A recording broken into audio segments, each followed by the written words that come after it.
Patuloy na hamon sa bansa ang wastong pamamahala ng basura. Sa gitna ng tinatayang 65,000 tons ng basura na nalilikha araw-araw.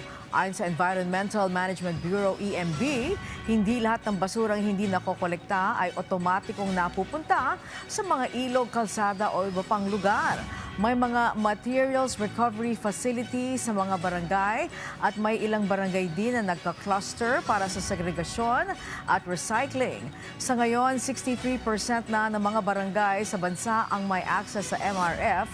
Mahalaga rin ang tamang segregasyon sa mga bahay para mabawasan ang mixed waste at ang pagkalat nito sa kapaligiran.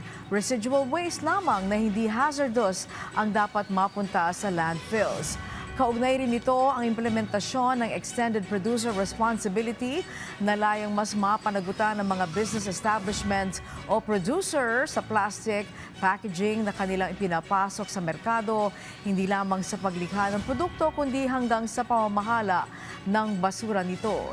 Hinihikayat naman ng EMB ang publiko na magsimula sa tamang segregasyon, pag-reuse at recycling, pagbabawas ng basura at proper disposal upang mabawasan ang basurang napupunta sa kapaligiran. Paalala po namin yung ating proper segregation ay reuse, recycle, at kung pwede po mag-reduce ng waste. Kung hindi naman kailangan na magdala ng plastic kung pwede po, yung mga containers na reusable ang ating dalhin. Pag mag-grocery po, pupunta sa palengke para hindi po plastic yung ating dala-dala. At finally, yung proper disposal po. So kung sinabi po ng ating Pangulo, kailangan nga din merong facilities for this